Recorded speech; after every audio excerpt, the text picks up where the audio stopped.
परम न तो हम। हे प्रभु, आपका पार संसार में कोई नहीं पा सकता है। भगवान शंकर को बार बार प्रणाम करते हो, शंकर जी प्रसन्न नहीं।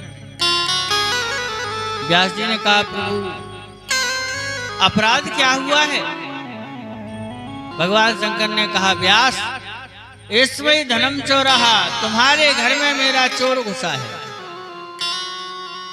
व्यास जी को हंसी आ गया। क्यों शंकर जी, आपकी और चोरी है गई है क्या आपके पास जो चोर चुरा ले?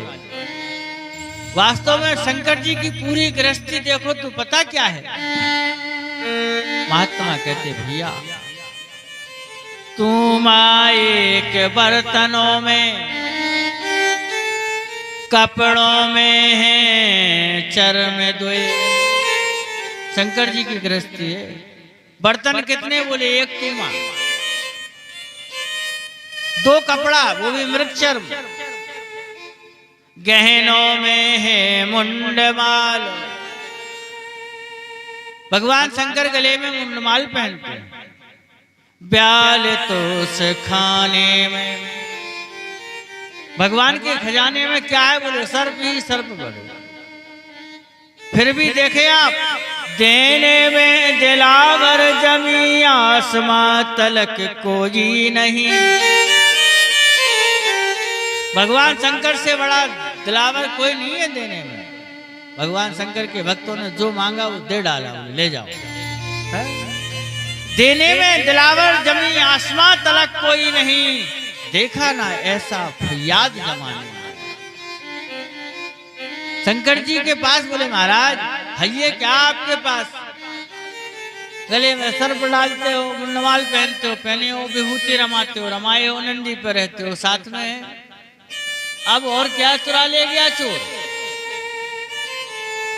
शंकर जी ने कहा, व्यास जी गोपनीयम गोपनीयम गोपनीयम प्रयत्नतः, वह इतना गूढ़ पदार्थ था, इतना गोपनीय तरीके से हमने रखा था कि जो सहज में कोई ना ले पावे, वो चुरा के ले गया। घर में जाके देखा, नहीं देखा।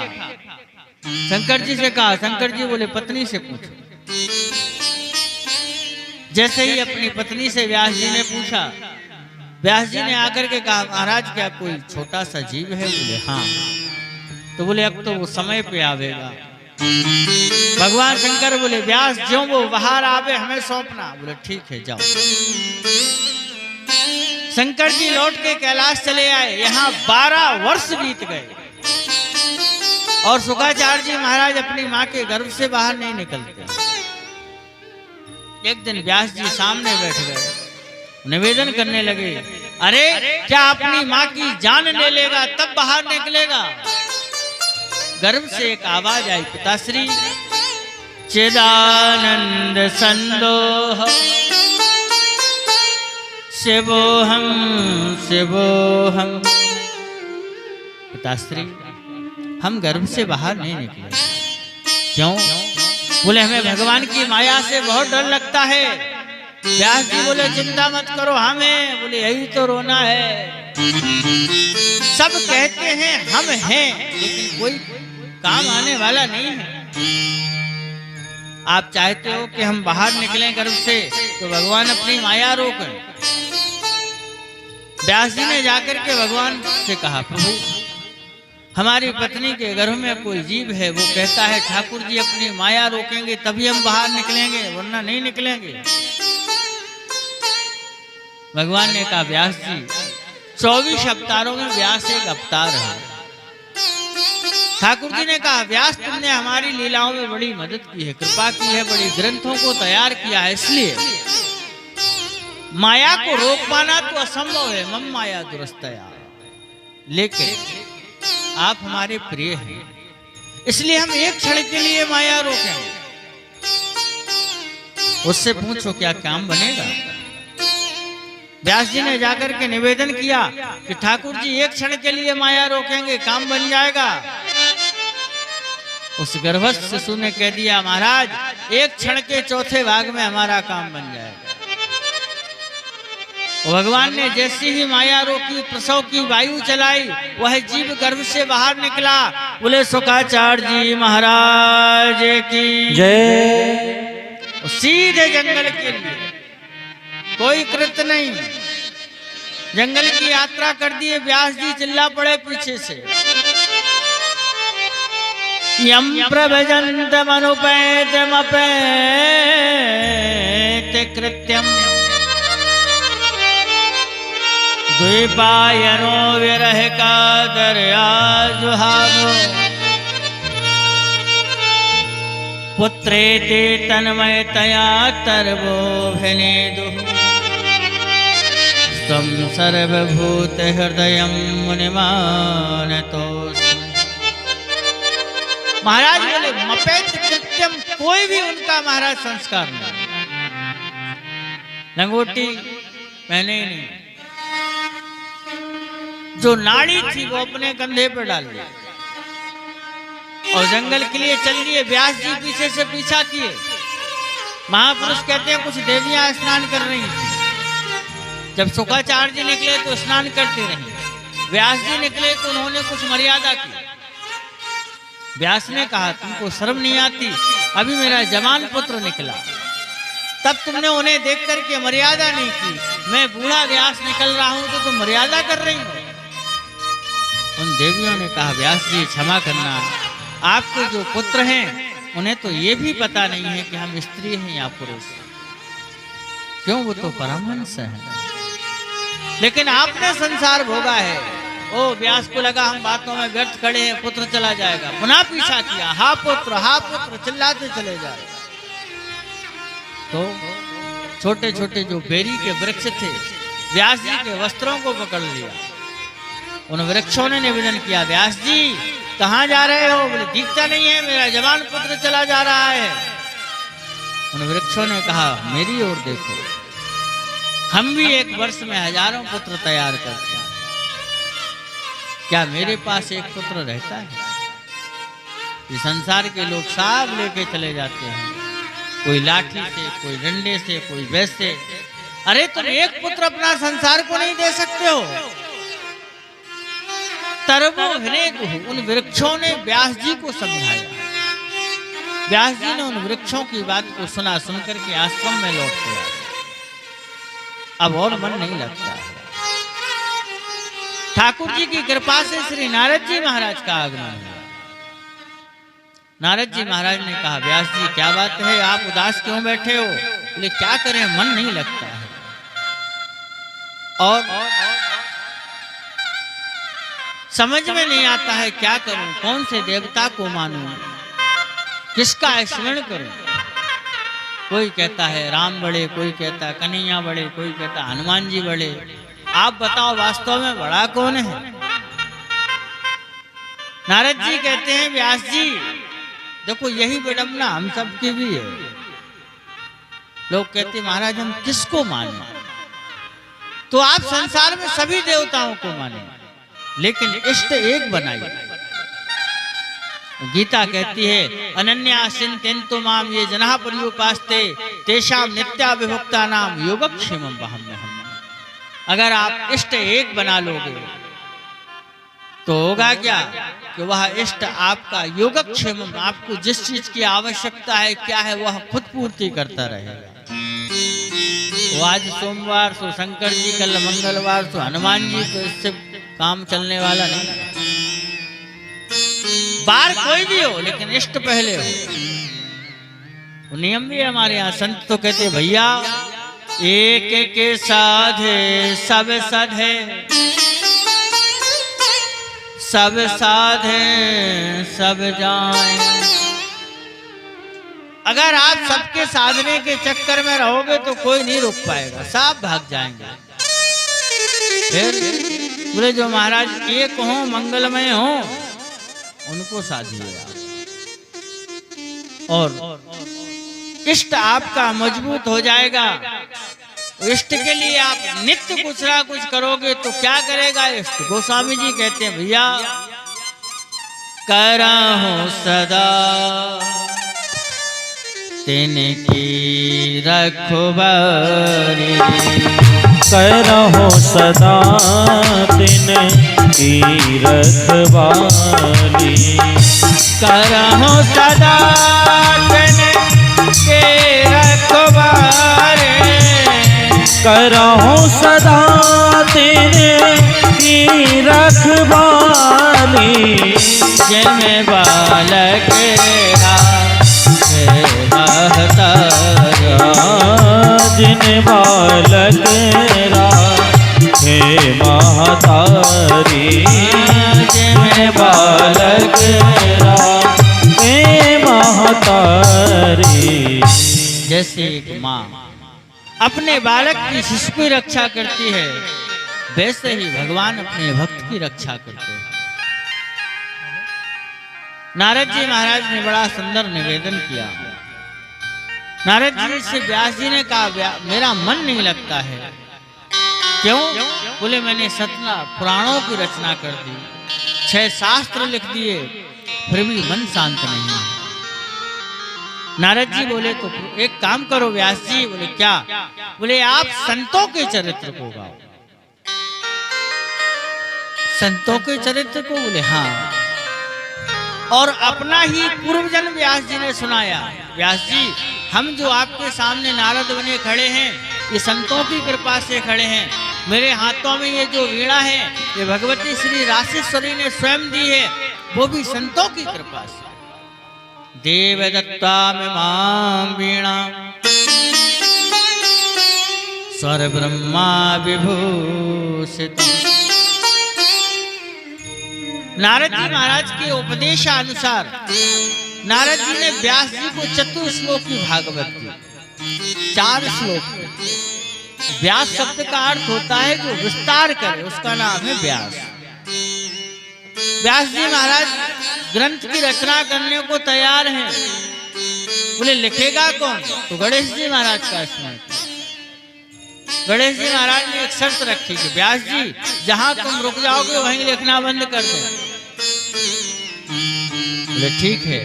व्यास जी महाराज ने बोलना प्रारंभ किया। भागवत जी में कहीं कहीं इतने क्लिष्ट श्लोक है कि भगवान गणेश जी को लिखने में समय लग गया, तब तक व्यास जी ने स्मरण कर लिया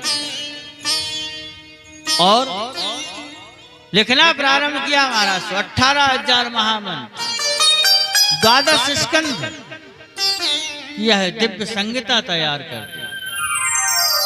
अब तो और विचार करने लग गए। जैसे ही लिख के कंप्लीट हुआ तो विचार करने लगे कि राम राम राम, ग्रंथ तो तैयार हो गया, इसको सीखेगा कौन?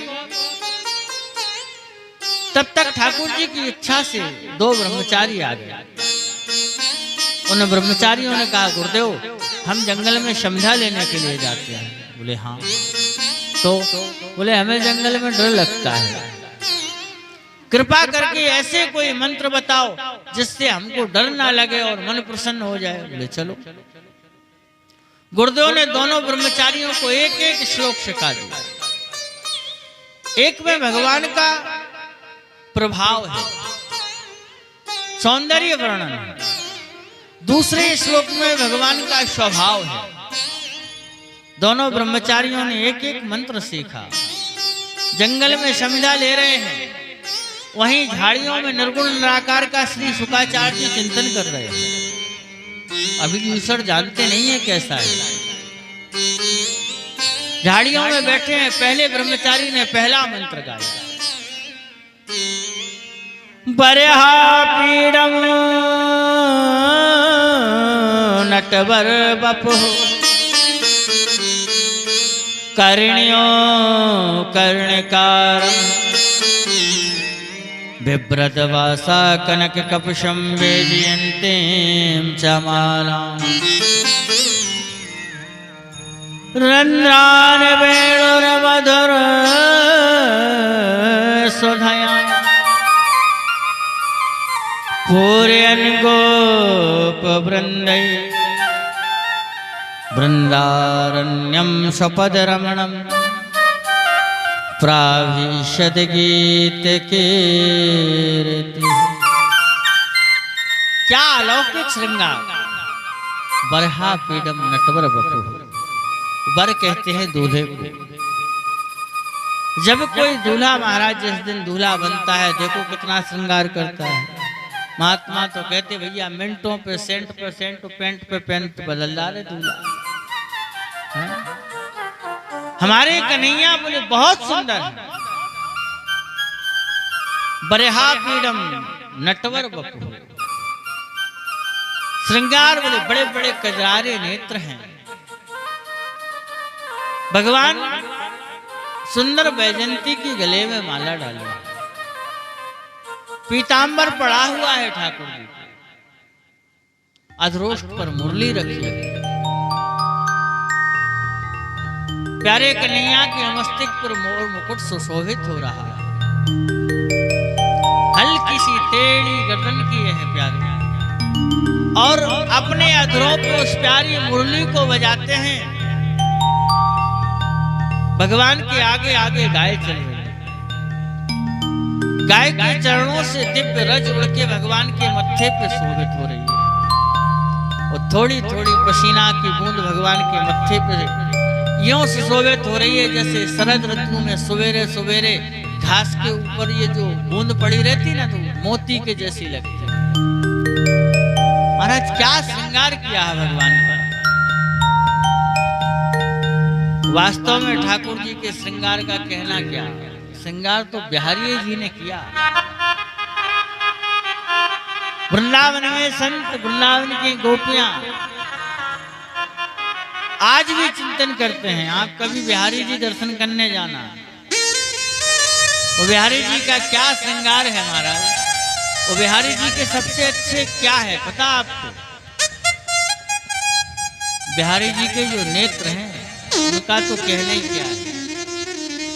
वो कहीं बिहारी जी थोड़ा सा मुस्कुराए दे, फिर गोपियां कहती प्यारे तेरी मंद मंद मुस्कनिया पे। प्यारे ये जो आप थोड़ा सा तिरछी चितवन करके मुस्कुरा देते हो, हम सब तो पागल ही रह जाते हैं। बड़ा मंगल में निवेदन करते हैं। तेरी मंद मंद मुस्कनिया पे बलिहार समझो, बलिहार समझो। तेरी मंद मंद मुस्कनिया पे, तेरी मंद मंद मुस्कनिया पे बलिहार प्यारे जो, बलिहार प्यारे जो, बलिहार प्यारे जो, बलिहार प्यारे जो।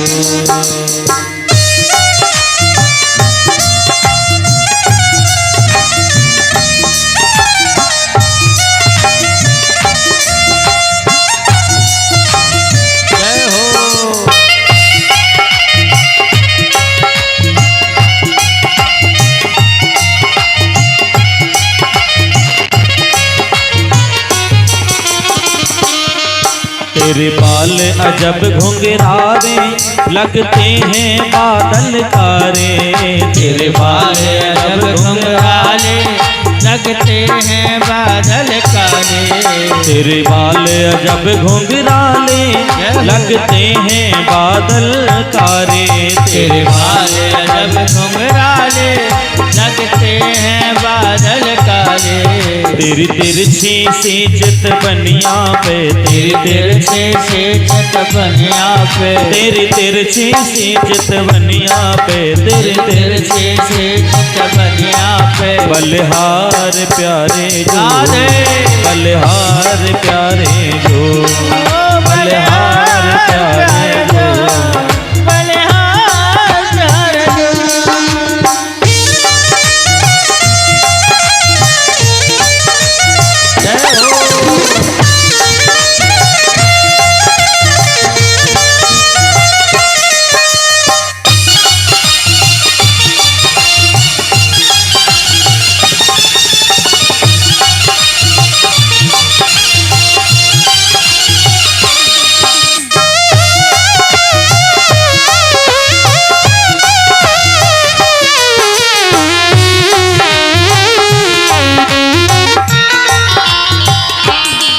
तेरे संग में राधा प्यारी लगती हैं प्यारी प्यारी।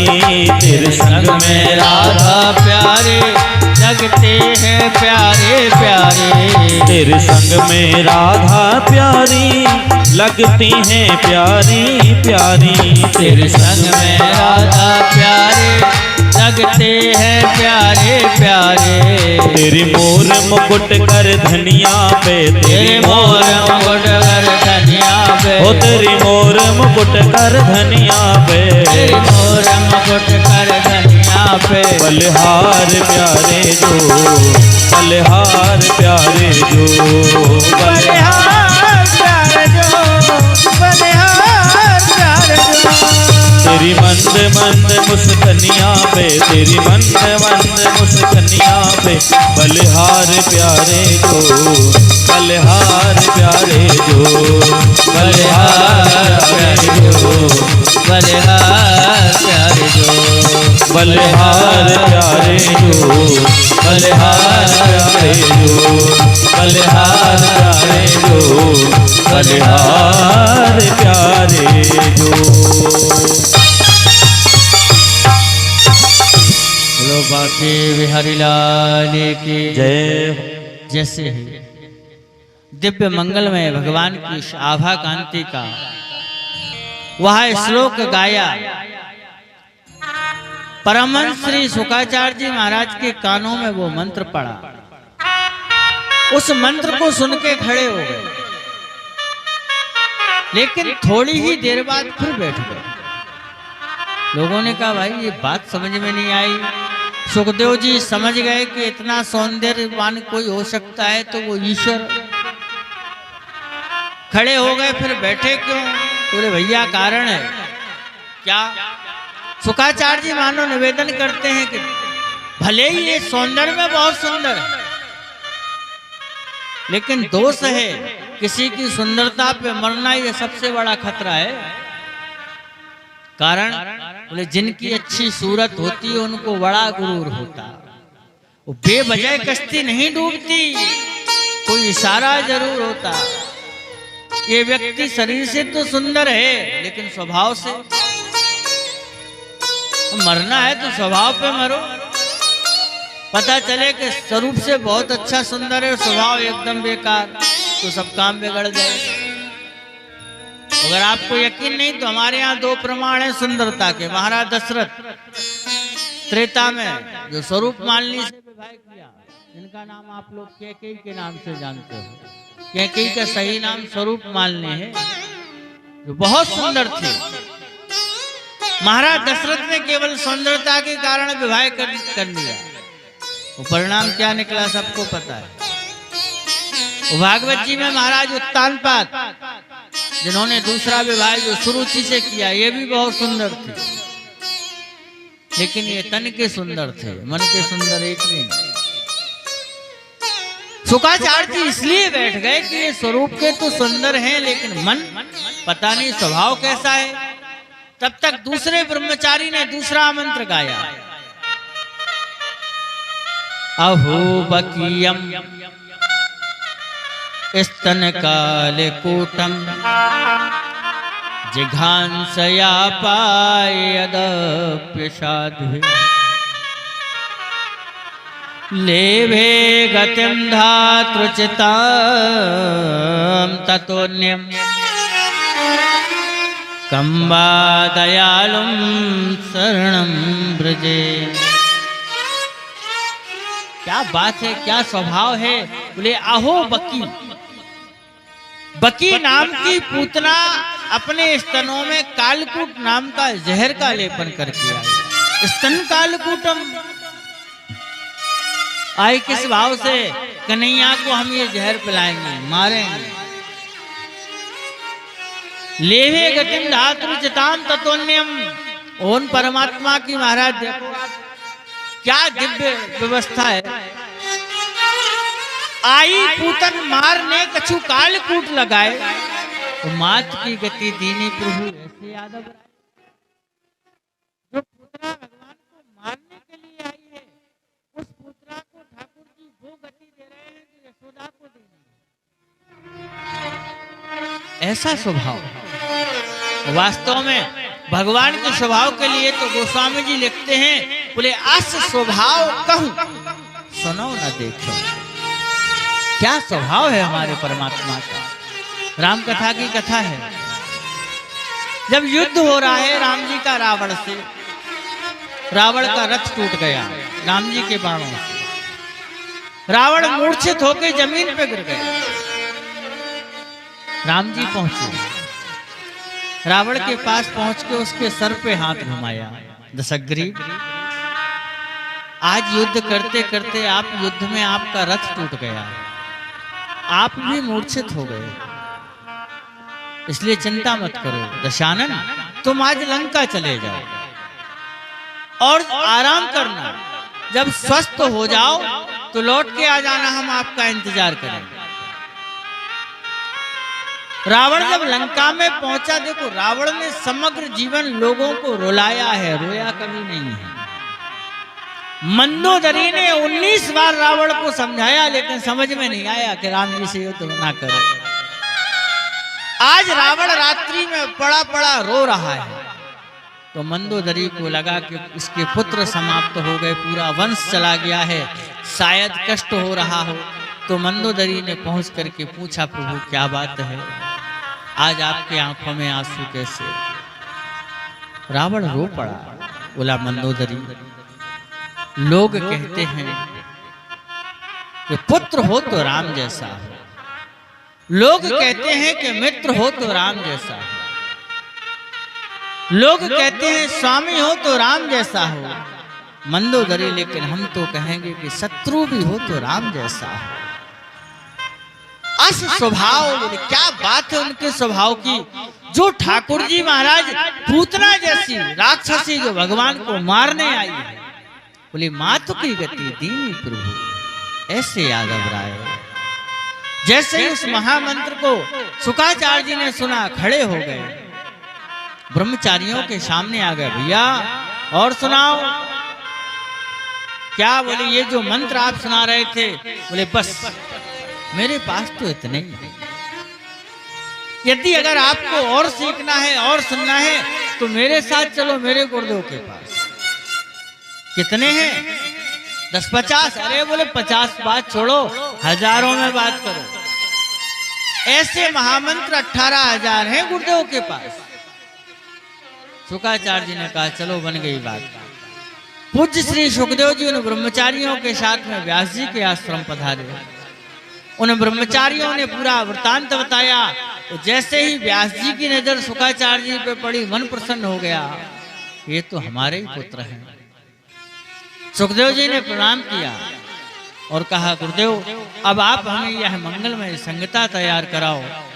पूज्य श्री शुकाचार्य जी को श्री व्यास जी महाराज ने इस 12 स्कंद की संहिता को तैयार करा दिया।